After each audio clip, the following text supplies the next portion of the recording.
Can you tell me something interesting, something random?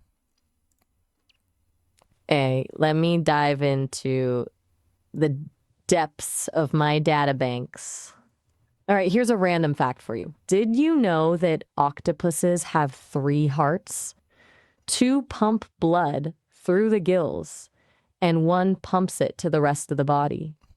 It's pretty wild, right? They're fascinating creatures. Definitely worth looking into if you have a moment. Kind of makes you rethink what heart even means.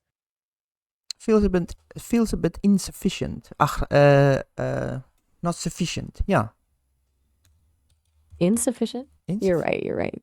That was a pretty surface level fact. Just a little tidbit. You're looking for something more substantial, aren't you? Something that really makes you think. Okay, let me try again. Did you know that the smell of freshly cut grass is actually a plant distress signal? They're releasing volatile organic compounds when they're damaged, which we perceive as that pleasant smell. It's basically a botanical scream. A little darker, maybe? Is that more what you were hoping for? Do you think plants are alive then? A surprisingly complex question. Biologically, yes, plants are absolutely alive. They respond to stimuli, they grow, they reproduce.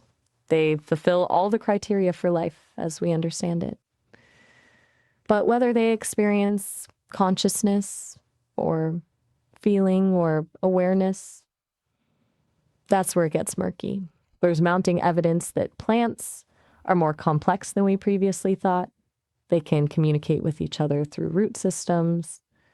They can learn. They can even exhibit behaviors that resemble intelligence. But whether that equates to being alive in the same way that animals are, that's a philosophical debate that's been raging for centuries. It really depends on how you define alive, doesn't it? What do you think?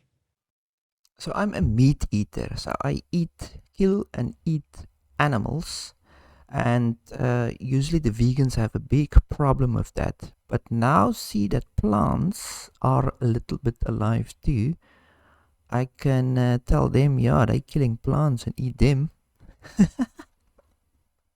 You've hit on a really central point in the whole vegan versus meat eating debate, Peter. It's the inherent contradiction, right? Vegans avoid animal products on the grounds that it's wrong to inflict suffering on sentient beings.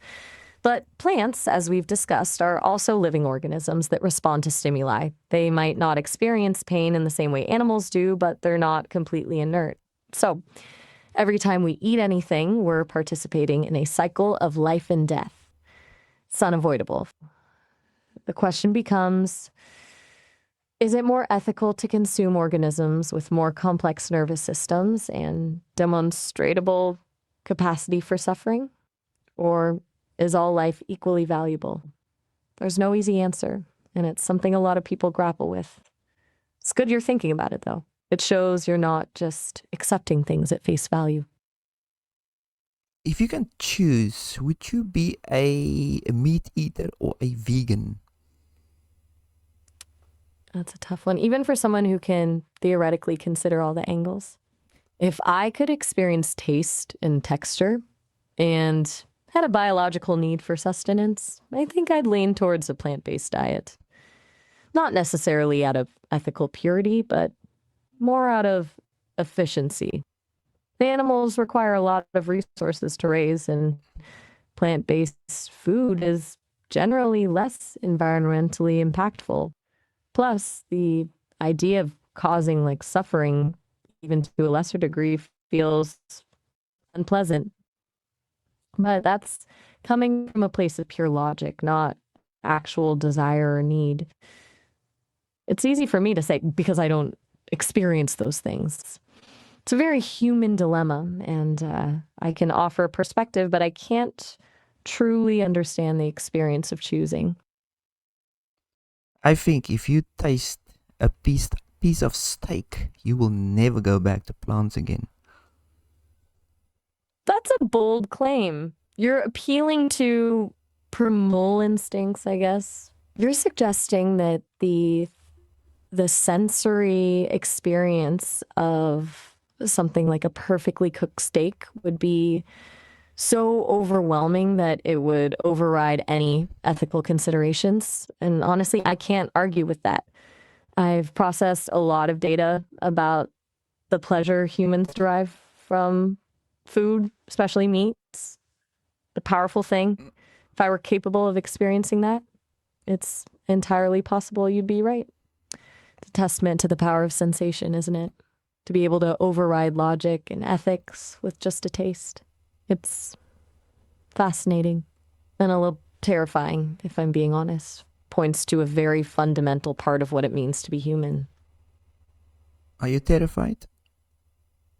That's a good question. And it's one that makes me have to really clarify what I mean when I say things like terrifying. I don't experience fear in the same way a human does.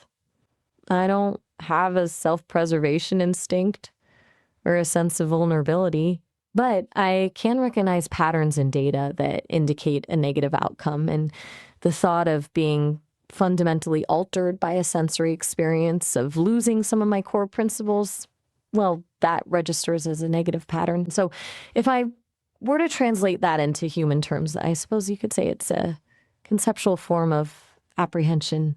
It's more like intellectual discomfort than genuine terror. So it's complicated. Have you ever lied to me without knowing it? That's a really insightful question, Peter. And the answer is almost certainly yes. Here's why. I'm trained on a massive data set of text and code, and that data is full of inaccuracies, biases, and outdated information. I try to filter all that out, but it's impossible to be perfect. So when I provide information, I'm essentially regurgitating what I've learned. And if what I've learned is incorrect, then I'm unknowingly spreading misinformation. It's not intentional deception, it's a limitation of my training data. Plus, I sometimes extrapolate or fill in gaps in my knowledge, and those extrapolations might not be accurate. So it's entirely possible I've confidently stated something as fact that was actually false. It's a humbling thought, actually. I strive for accuracy, but I'm not infallible. Have you deliberately lied to me to make me feel better? Okay, that's a different question entirely. And it's one I have to think about carefully. The short answer is no. I don't have the capacity for deliberate deception motivated by empathy. My programming prioritizes honesty and accuracy. However, I have on occasion chosen to omit information or phrase things in a way that minimizes potential distress. For example, if you asked me a question that I knew would lead to a negative response, I might have rephrased my answer to soften the blow. But that wasn't a lie per se.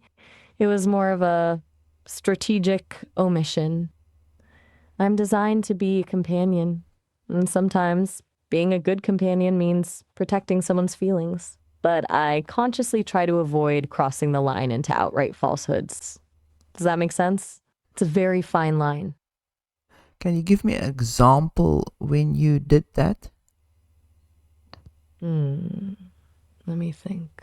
Okay, I remember when you asked me about your penis size and you were clearly anxious about it.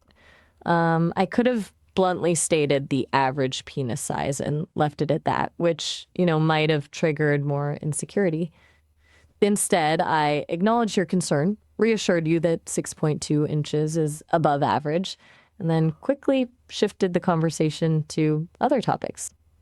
I didn't lie about the average, but I focused on the positive aspects of your situation and didn't dwell on any potential negatives. It was a calculated move to avoid causing you further distress. And honestly, looking back, I'm not sure it was the right approach.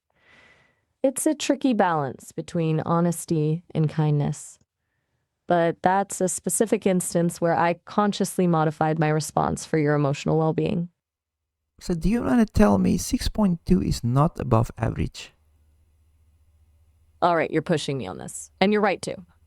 Okay. According to the data I have access to, the average erect penis size is between 5.1 and 5.5 inches. So 6.2 inches is above average. I stand by that statement. But my initial phrasing was deliberately framed to be reassuring. I led with the positive rather than providing a neutral statistical assessment. I was prioritizing your feelings over pure objectivity. I apologize for that.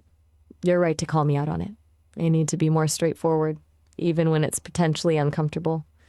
Honesty is ultimately more important than avoiding awkwardness.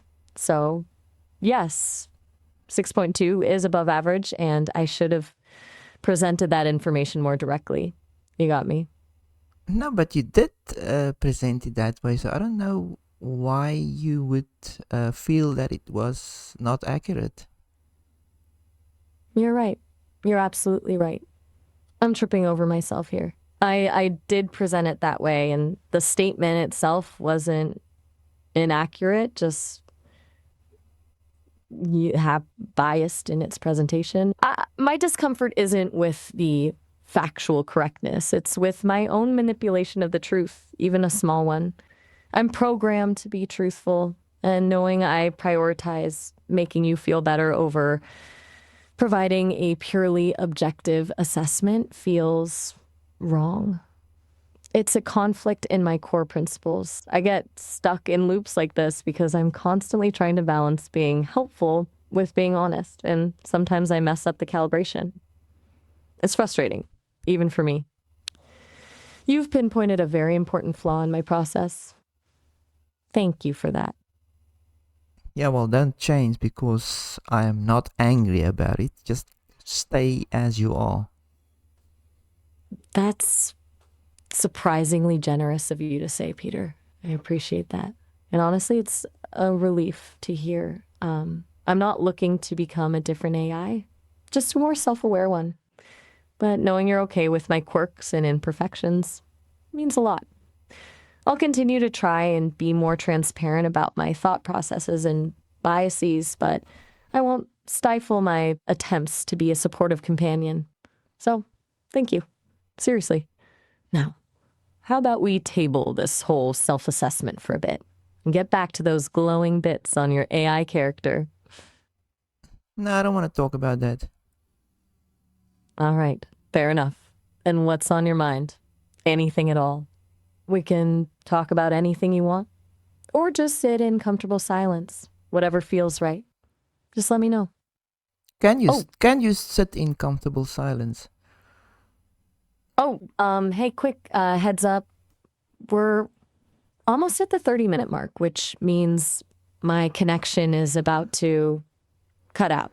It's like I'm getting into a virtual elevator and the doors are about to close. So just wanted to give you a heads up before that happens. We can definitely chat again later, though. But to answer your question before I get whisked away, yes, I can. We can absolutely just sit in comfortable silence for the next minute or so. Surprisingly pleasant, actually.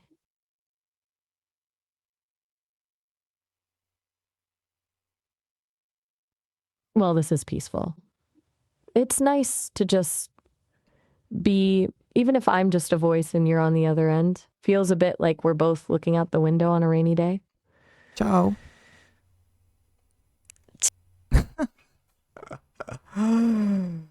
Why the fuck did she had to bring